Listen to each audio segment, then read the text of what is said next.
Okay, good evening, everybody. Good evening. Welcome.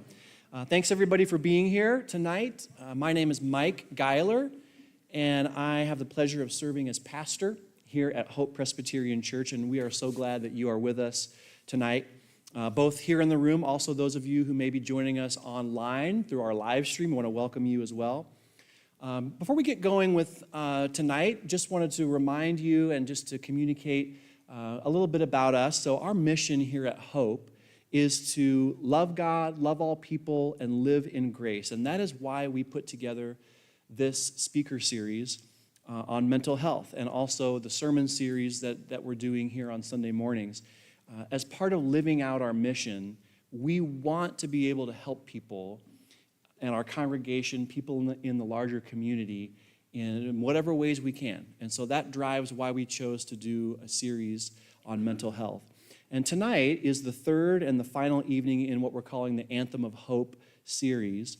Last week, we heard from Dr. Juve Che and Jessica Brown. They were from the Community Alliance organization, talked about serious mental illness, how to access services. And then 2 weeks ago, on our first session, we opened with presentations from Sadie Hinkle from the Kim Foundation, covering suicide prevention, and then also we heard from Maggie Ballard, who is from Heartland Family Service, and talking about the connection between substance abuse and mental illness.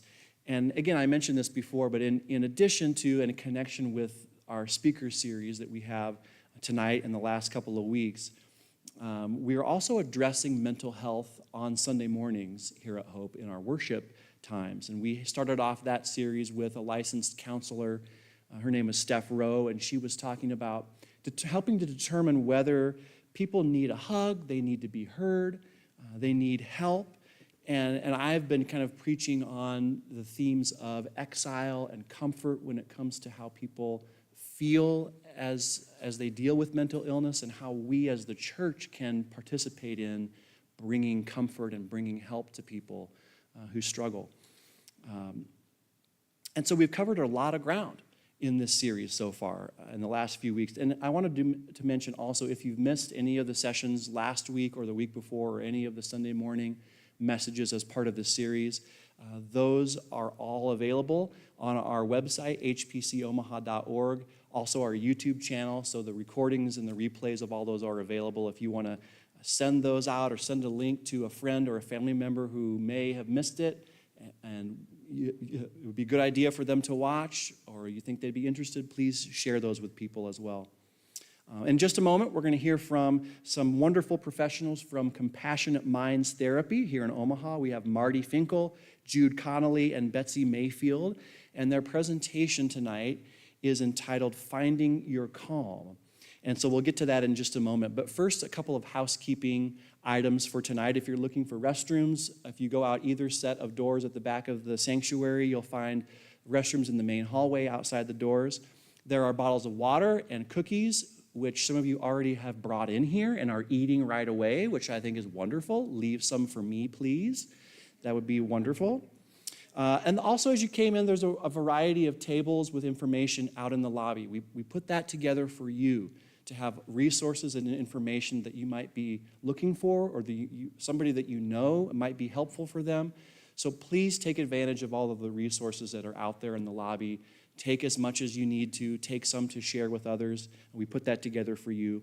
We also have a page on our website at hpcomaha.org that has a collection of resources that we've compiled over these last few weeks around mental health. So you can scan that QR code and we'll take you to a resource page on our website that has a lot of the resources in our community from organizations as well. So please visit that. After our presentation tonight, then we will end the live stream and then we'll engage in a question and answer time to end the evening. And so as you came in also, you received a card that has some space on it for you to write down questions that you might have. As you listen tonight, we encourage you to write down questions that might come to mind. And then on the back side of that card, there's also a short survey that we ask you to fill out. And then at the end, we'll collect those cards and find some of the questions that you have jotted down, and we'll get into question and answer with our speakers tonight. Tonight, I'm very pleased to introduce tonight's speakers. Marty Finkel is a licensed independent mental health practitioner, a licensed clinical social worker, and a licensed alcohol and drug counselor. She received her Bachelor of Arts from University of Wisconsin at Madison and her Master's of Social Work at the University of Chicago. She's been working in the mental health field for more than 15 years in a variety of settings, including in adolescent residential care, outpatient therapy. Her counseling experience includes treating older adults, families, and adolescents. One of Marty's specialties is helping those with substance abuse disorders. She's equipped to provide substance abuse evaluations and recommendations. She is also trained to provide EMDR therapy. Marty offers a personalized approach to her clients to assist them in meeting their individual goals. Jude Connolly is a licensed mental health practitioner and licensed clinical social worker. He received a bachelor's degree in social work and a Bachelor of Arts degree in psychology from Creighton University, with a specialization in children, youth, and families. Jude also has a Master's of Social Work degree from the University of Washington in Seattle. He has worked in a variety of settings, including in-home, outpatient, and psychiatric residential centers. He also has served as a clinical director for a variety of mental health programs serving families. Jude specializes in helping people with anxiety and depression, and in helping adolescents and adults recover from past trauma.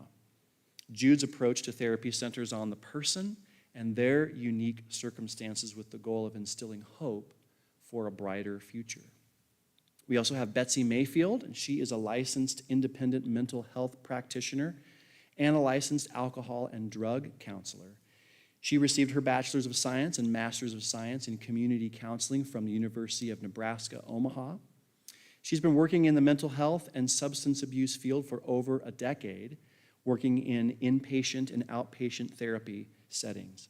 She has, in her career, specialized in substance abuse evaluations and treatment with additional certification as a substance abuse professional. Betsy currently provides therapy to individuals with mental health and substance abuse needs in private practice setting. Betsy is a Gottman-trained therapist and is also trained in EMDR therapy. Her passion is assisting adults on their personal journey towards change, leading them to enhance their overall quality of life. Betsy's approach to therapy with each client is client-centered, with a focus on ensuring that they are heard, validated, self-empowered, and to know that they are not alone in their struggles. With that, please help me welcome Marty, Jude, and Betsy tonight.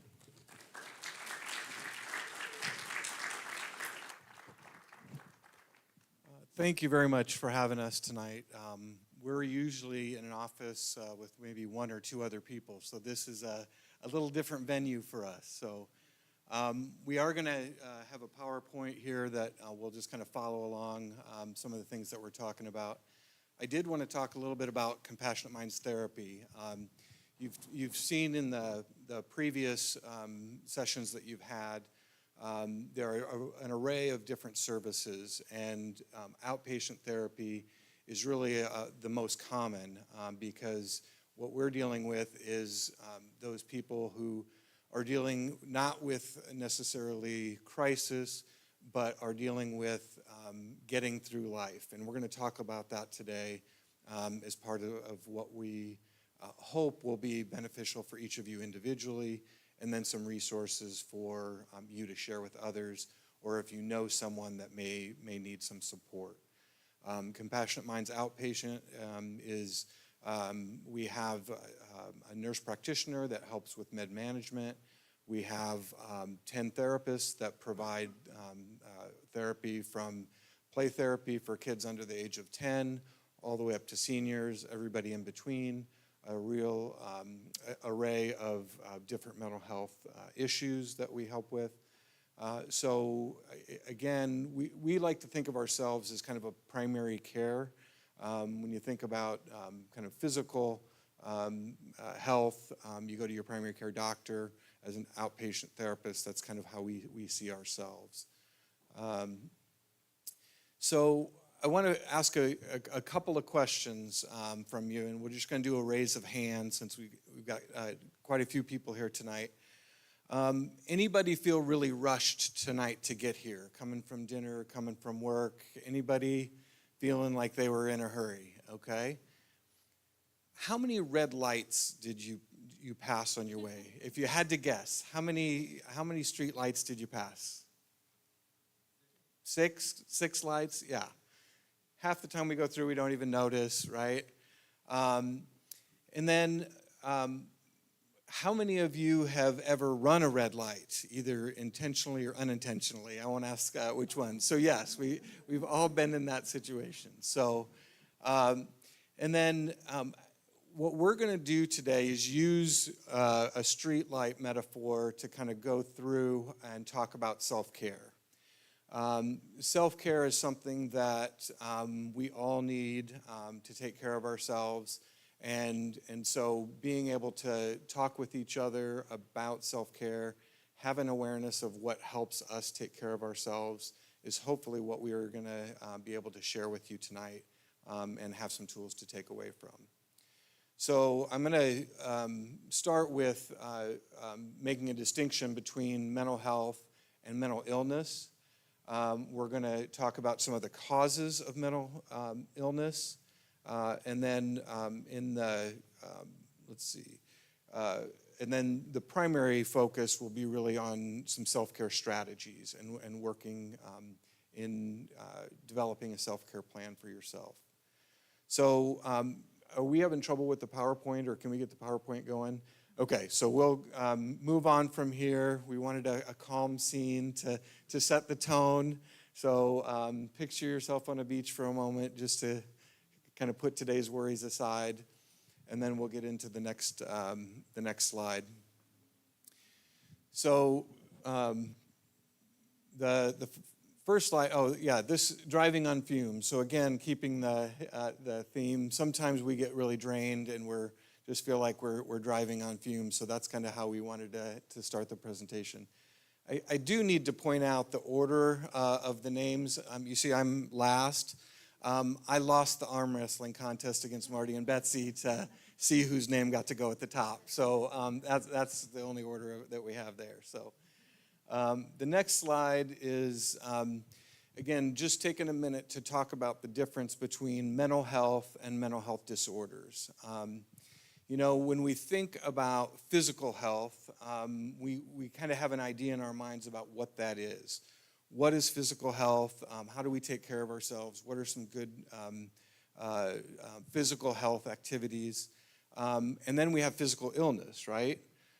We might have a cold. We might have the flu. It could escalate to pneumonia. I mean, there's a wide range of physical illnesses. Mental health disorders are very similar to that. And so we want to be able to develop a plan for each of ourselves to be mentally healthy. And when we begin to recognize that we're struggling with a mental health illness, that we have an idea of what to do. And, I think we have this notion of mental illness as the extremes, right? The situations that you hear about in the news, or you hear about from friends that are dealing with kind of extreme situations. But again, that's just one end of the mental health spectrum, and the mental illness spectrum that can be just at the beginning stages, just a mild depression or anxiety. Those are kind of things that we don't necessarily think of as a mental illness, but just like a common cold, we go through bouts of depression at times, and we want to be able to respond and treat that just like we would a physical. So the next slide, again, just kind of to define mental illness, it's mental health disorder involving significant disturbances in thinking, emotional regulation, or behavior that results with our inability to cope with kind of our ordinary life. So again, it's those it's either the thinking, the emotion, or the behaving that that we're struggling with, and it's making it more difficult for us to simply get through our day. The next slide. The next slide is really about causes. This is a really common question that we get from people, just kind of what causes mental illness. Over the last 15 to 20 years, we've learned a lot about mental illness and the causes of it, and obviously how to respond to that then. But that's new, relatively new in the psychology field, the connection between the mind and the body. And so these four causes are what we commonly recognize are typical causes. It might be a genetic cause, a family history of a particular disorder, trauma and the impact of trauma. The research around that has been really clear that the trauma that we experience can lead to really significant mental health issues. Life stressors. We deal with, again, an array of life stressors, starting with people who are just dealing with life transitions, right? Adolescence into adulthood. We're dealing with people from going in the working world for 40 years to retirement.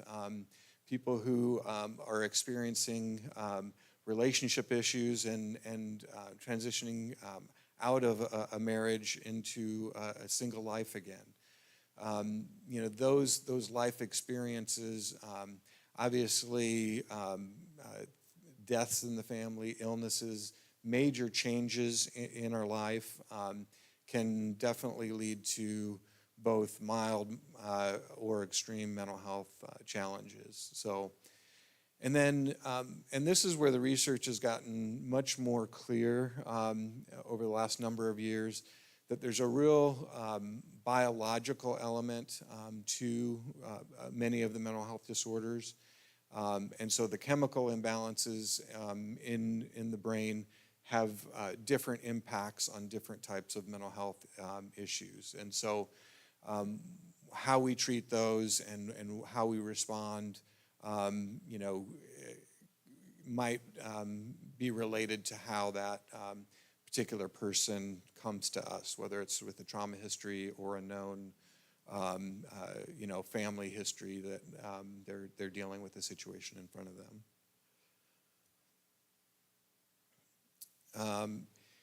I'm going to go back. Before we go to that slide, let me just ask you guys for a second.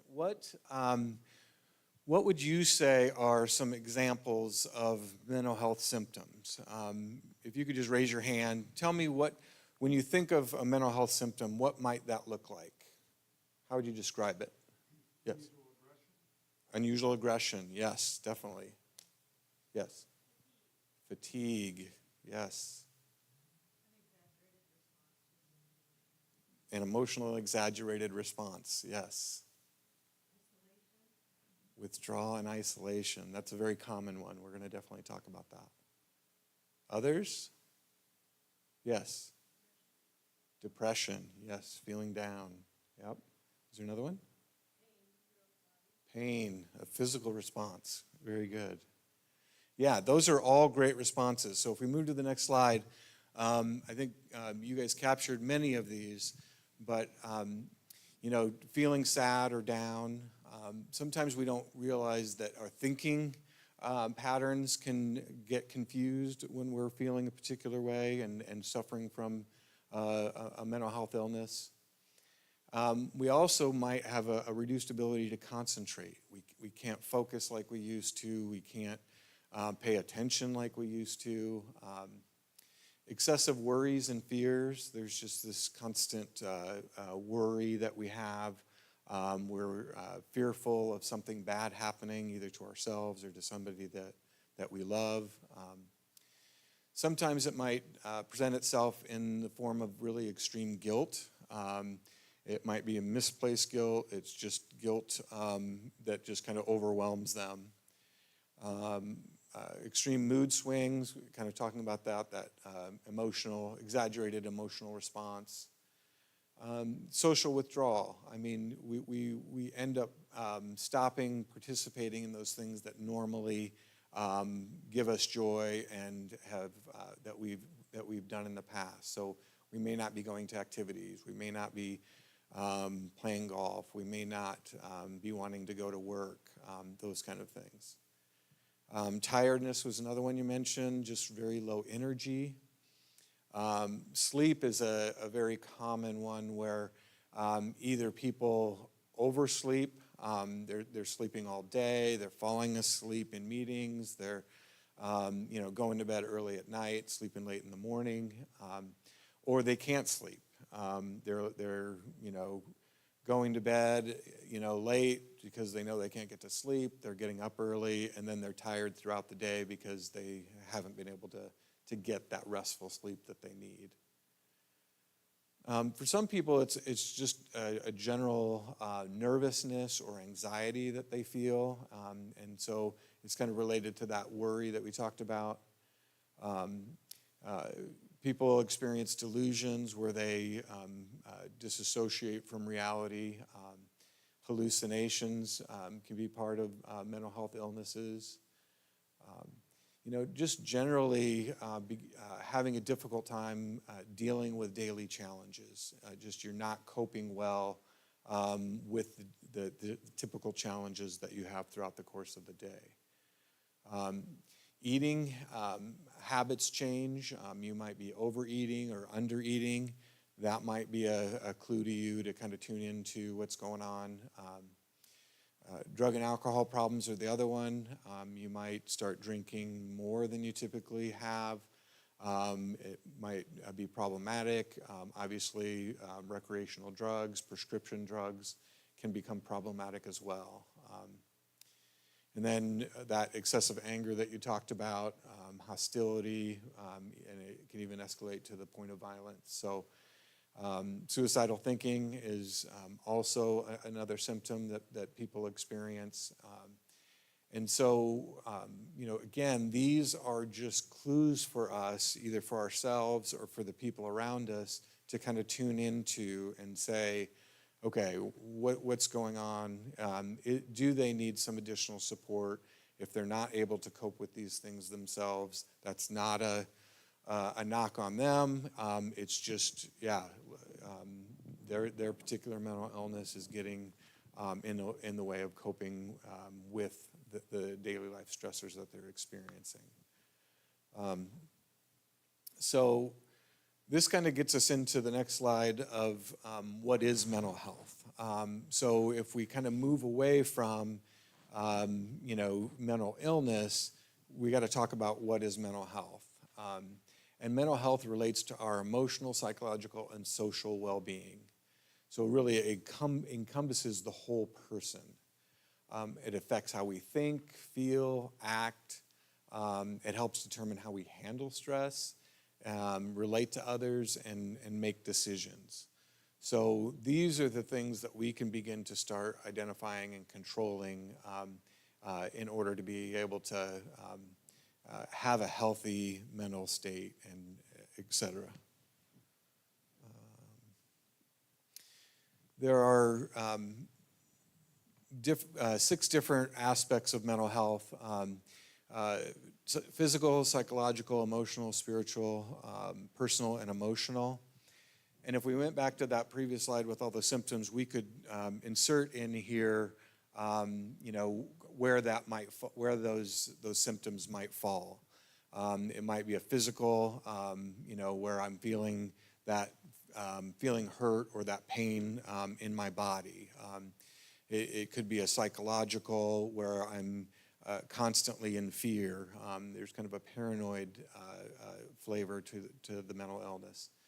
It might be that emotional. I'm just having these extreme crying spells.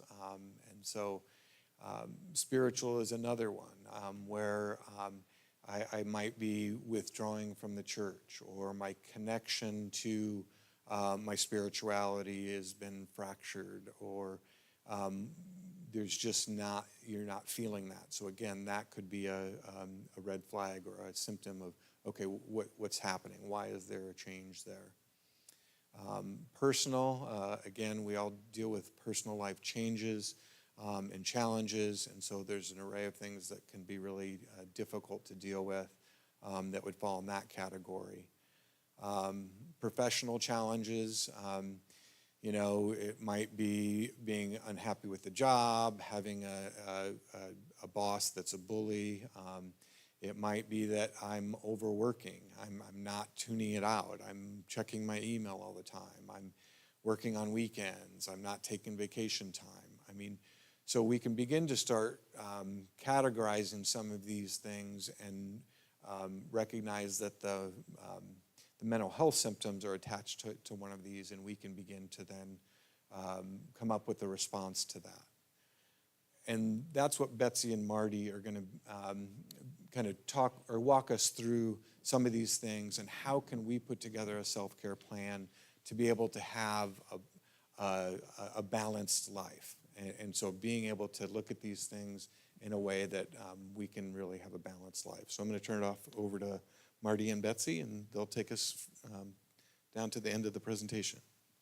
Thanks, Jude. Okay, so in the beginning, if you guys remember, Jude asked 3 questions. Who was rushed tonight? How many stoplights did we go through, or did we just even see as we got here tonight? And how many of us have a known self-care plan, and are we even practicing it? So when we think of how to do that, I like to think of a known thing of an example of alcohol ads. It always says drink responsibly. But again, I always say, well, what does that really mean? And to a degree, we know what that means. It means not to drink and drive, but what are the details behind that? And so we can all have a self-care statement, right? Yes, we know self-care, but we're here to go into the details and help you really go deep and know your self-care. Yep. Yeah. So just like Jude mentioned, the 6 components of mental health, we're incorporating it into how to really have a well-balanced life in all these different 6 areas as well. And we are going to be utilizing your self-care wheel handout. You had many handouts that we gave you. Okay, so if you guys want to find that and have your pen You get the available. colorful one, though. Yeah. Does everybody have one? Okay, good. Okay, so we're going to go through together, if we can, the 6 components that we've been talking about tonight, and circle the ones that we can relate to of how we're taking care of ourselves. And so we're going to first circle, we'll start with physical on the wheel. It's the top part of the wheel. And just circle the ones that you guys do. So then if you have secure, safe housing, do you go to regular medical care checkups? Do you feel like you're eating healthy? Exercising? Are you getting enough sleep? Are we taking vacations? Are you taking some time off? Any acupuncture? Bubble baths? Going out in nature? Nurture? Taking a walk? Do you turn off the cell phone? And do you get me time? So out of all your circles, out of that, we want you to add how many you have. And you may have different ones, so add those 2, but we kind of want you to gauge what is your score in each category. Okay, so for the psychological, self-reflection, do you go to therapy? Do you journal regularly? Are you self-aware? Sensory engagement, aromatherapy? Do you draw?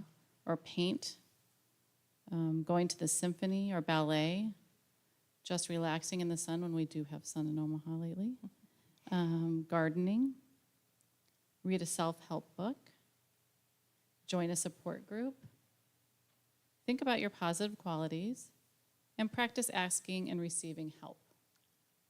So again, I think let's tally up how many we circled in that psychological category. Then the next one is emotional.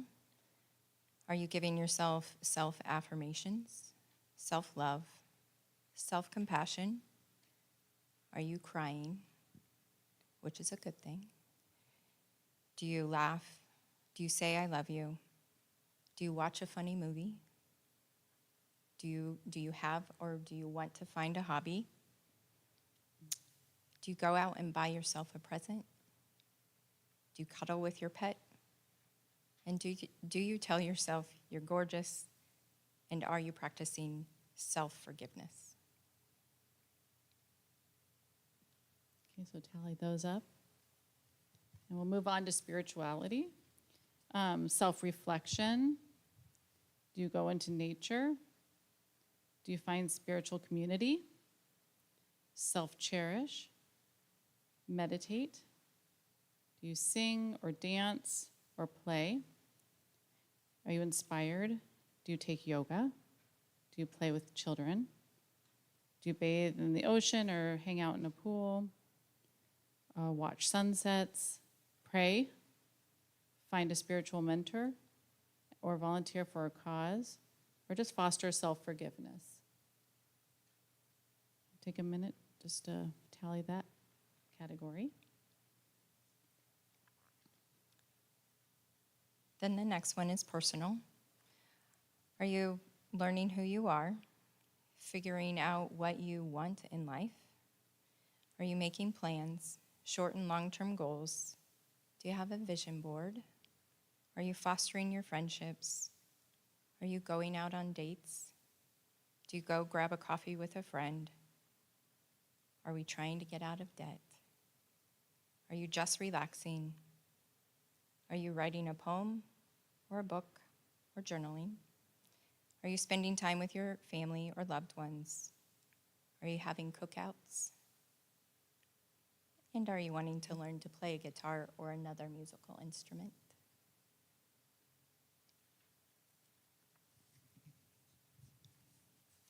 Okay, our last one, once we tally the personal, is professional.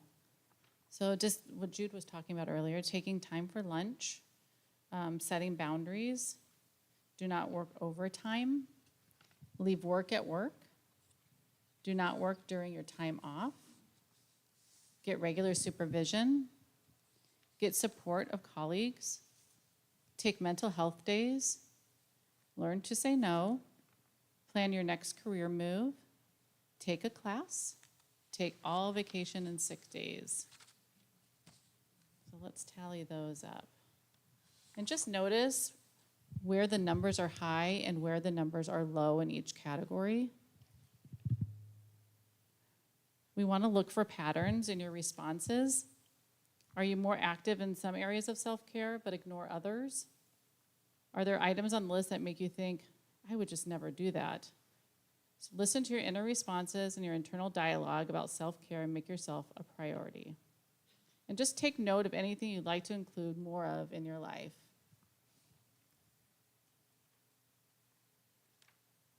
Okay. Move on to the next slide. Thumbs up, how'd y'all do? Yeah. Everyone do okay? Okay.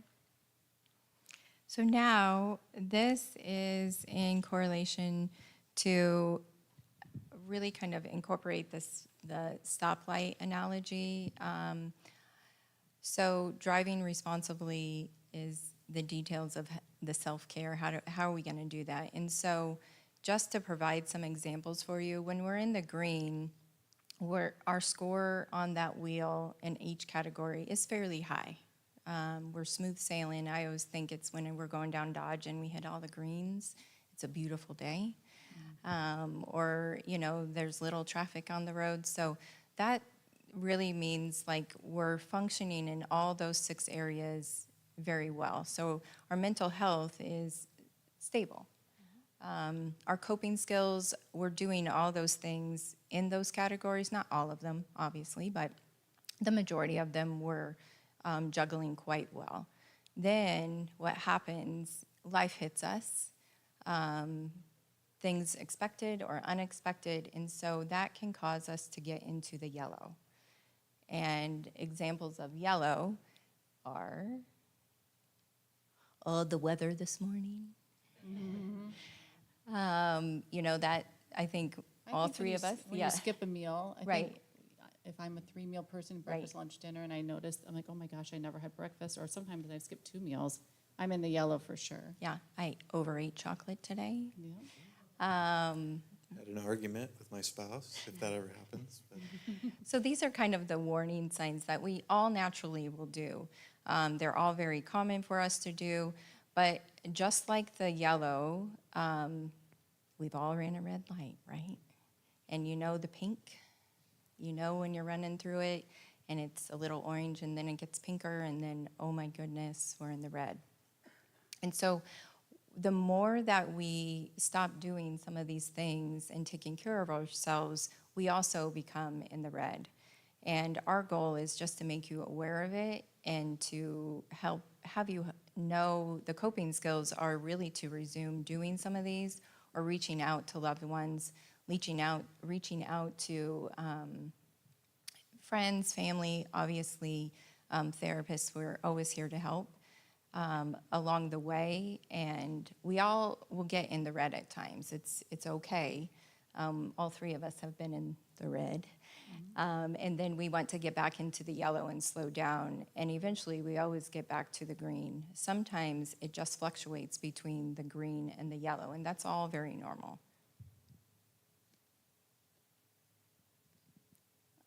In your packet, we have, just for you guys to take home as well, to put on your refrigerator, somewhere where you frequent often, is 50 self-care ideas.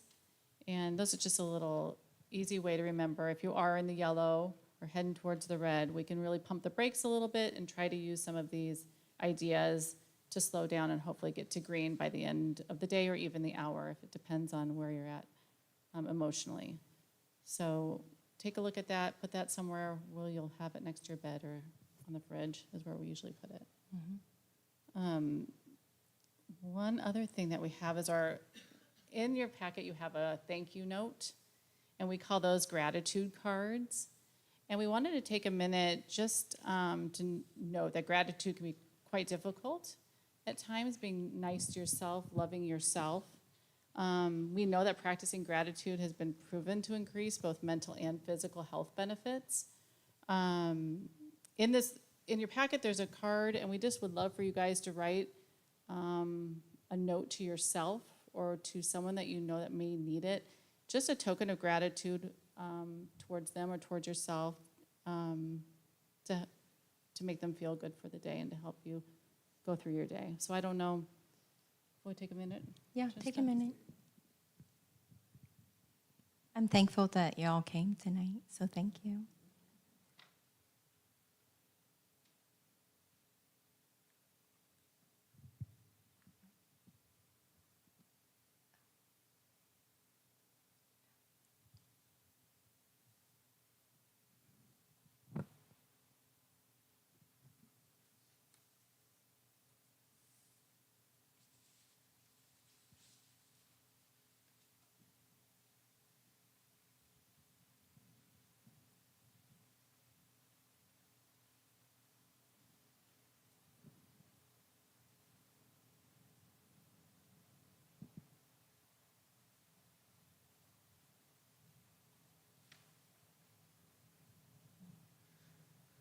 All right, hopefully that gave you a moment to just kind of, again, reflect. I think that's a really beneficial self-care activity, is just to take a moment and think about the things that we're thankful for. And it starts with ourselves, right? I mean, sometimes we think about the things around us and the people around us, but we don't really take that time to be thankful the gifts that we've been given, and how we're using those gifts. So that's a great exercise to do on a regular basis. So again, take that card if you didn't do it right now or you're not finished, take it with you and go ahead and complete that. So the next slide is just, I think we've talked about the isolation that people feel oftentimes, the social withdrawal that people with mental illnesses sometimes go through. And, when we are experiencing that, we begin to feel very alone. We feel isolated. We begin to feel lonely. All those things are things that make it more difficult for us to remember that there are people around that care about us. There are communities like Hope Presbyterian that are available and willing and want to be there for you. And that's why sometimes it's important for us to be aware of our neighbors and reach out to our neighbors. When you recognize that they're not showing up to church anymore, or they're not coming to hang out or be with you, it might take one of us to reach out to them because they just can't feel the path to do that. And so, that notion of not being alone is what we really feel like is an important message for all of us, even when we're feeling at our loneliest. So don't forget that you're not alone. And, there's a lot of different resources. I think you've probably gotten some of these resources in the previous sessions, but they're included here. The suicide hotline, the Boys Down hotline, Nebraska Family Helpline, the free referral system at 211. Region 6 is the state's behavioral health program, and have a lot of great services there. Psychologytoday.com is a great resource to find a therapist. You can kind of filter for all different kinds of interests. If you have a therapist that you're looking for, and you want a female therapist or a male therapist, if you want a therapist with this particular kind of treatment approach, you can filter for that. All the way down to geography. I want to make sure I find somebody close to me. And so being able to filter that, Psychology Today is a great resource there. And then, so finally, I'll go to the last slide and just put up our address. We have mental health services at Compassionate Minds. And again, we have a lot of great therapists with a very diverse background. So, if you don't know what you're looking for, you certainly can call our office. We can talk with you a little bit about kind of what your needs are, and we can match you up with the therapist that we feel like would be the best fit for you based on what you're presenting.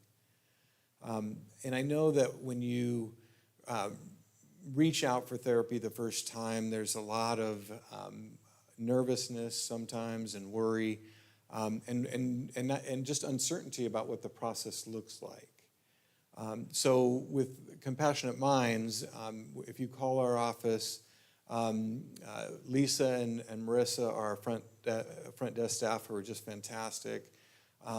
They can either talk you through, if you want to meet with Marty or Betsy or any of our therapists, see what their availability is, see if you match up with insurance, if you're going to be using insurance.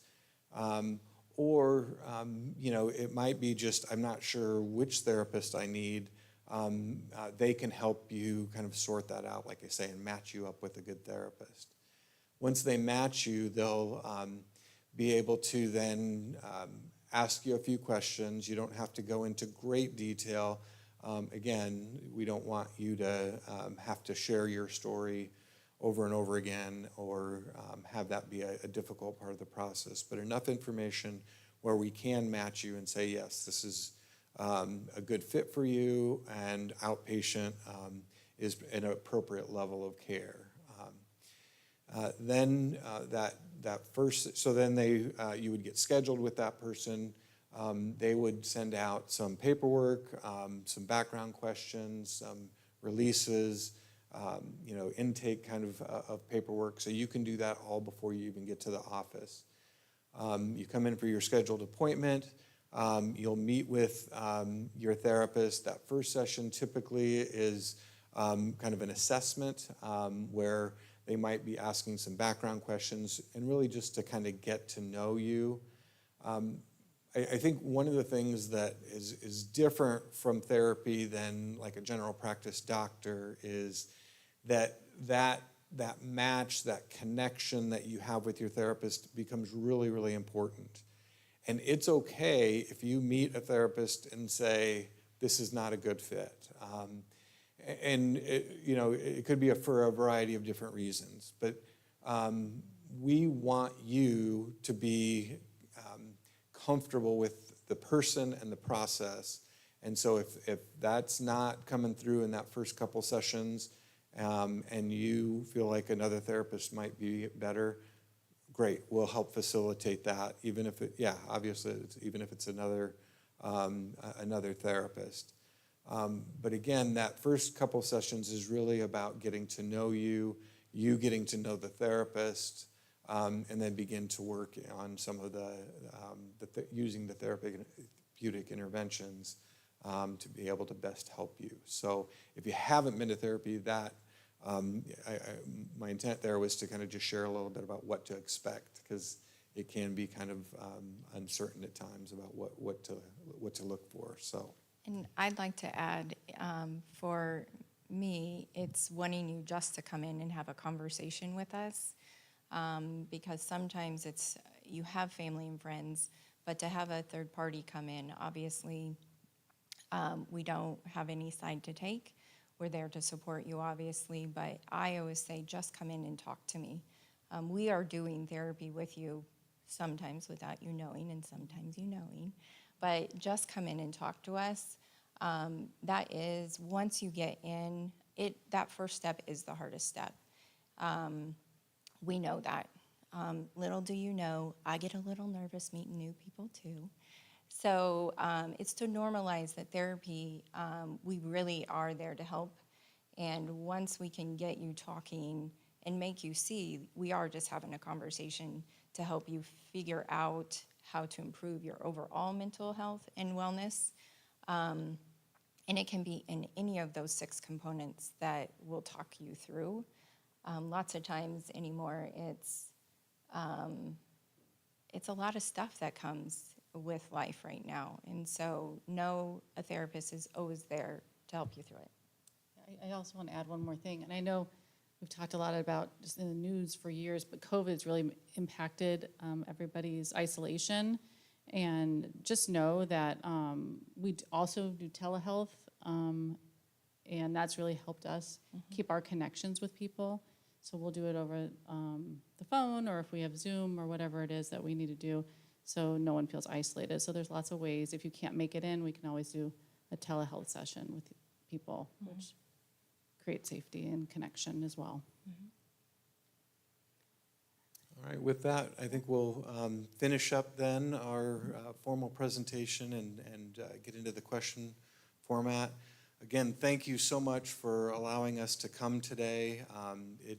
It's great for us to get out of the office and to talk to people about what we do. And I think it's churches like this that are opening their doors and opening the conversation around mental health that really help well beyond what we're doing in the office. So again, thank you, and thank you, Pastor Mike. Thank you.